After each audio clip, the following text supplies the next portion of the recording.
जो so called बड़ी टीमें हैं यानी कि भारत, ऑस्ट्रेलिया और इंग्लैंड, ये जो टीमें हैं ना, ये आपस में जो टेस्ट क्रिकेट खेलती है ना, उसकी फ्रिक्वेंसी अब इस नए फॉर्मूले के तहत बढ़ने जा रही है।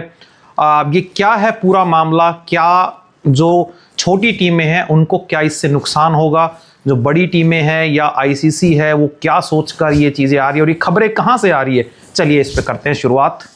सिडनी मॉर्निंग हेराल्ड में ये खबर छपी थी कि ये तीनों बड़े देश यानी कि बड़ी टीमें भारत, ऑस्ट्रेलिया और इंग्लैंड, ये एक बातचीत के दौर में है। एक शुरुआत हुई है कि 2 टियर टेस्ट क्रिकेट स्ट्रक्चर बनाया जाए ताकि ये तीनों देश आपस में 4 साल में कम से कम 3 बार आपस में खेलें।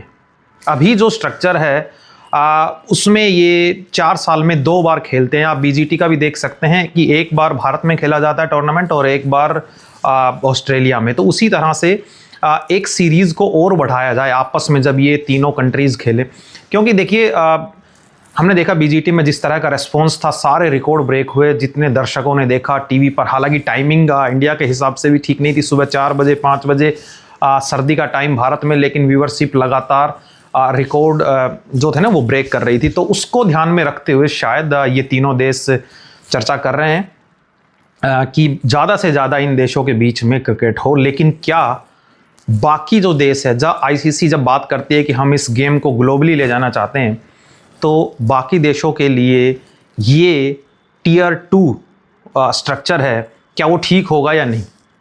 देखिए बाकी देशों की अगर बात करें, अफगानिस्तान, नेपाल, बांग्लादेश, इवन पाकिस्तान, क्रिकेट को चाहने वाले बहुत लोग हैं, बहुत लोग इस गेम को पसंद करते हैं। यकीनन उनकी जो टीमें हैं वो उस तरह का टेस्ट क्रिकेट नहीं खेल रही हैं जिस तरह का भारत, इंग्लैंड या ऑस्ट्रेलिया खेल रही है।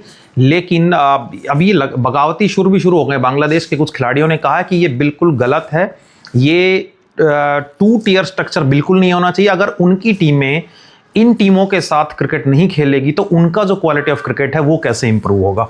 अभी तो मौका मिलता है कि भारत और ऑस्ट्रेलिया, भारत और इंग्लैंड यही टीमें आपस में खेलती हैं, लेकिन जब अफगानिस्तान की टीम को भारत के साथ खेलने का मौका मिलता है तो कहीं ना कहीं जो सामने वाली टीम है ना, उसका भी क्वालिटी ऑफ क्रिकेट, उनकी भी स्किल सेट इंप्रूव होता है, वो कॉन्फिडेंस आता है। तो यकीनन आईसीसी को इस बारे में भी सोचना होगा। और खबर ये कि जैसा इन तीनों देशों के जो बोर्ड मेंबर्स हैं ना, उनके साथ मीटिंग करने वाले हैं और उस मीटिंग में अगर ये तय हुआ कि ये 2 टियर स्ट्रक्चर बनने जा रहा है तो फिर ये लागू होगा 2027 के बाद, अभी नहीं लागू होगा। यकीनन भारतीय क्रिकेट फैंस के लिए तो ये एक अच्छी खबर है कि आपको उस दर्जे का टेस्ट क्रिकेट ज़्यादा देखने को मिलेगा जो अभी शायद नहीं है।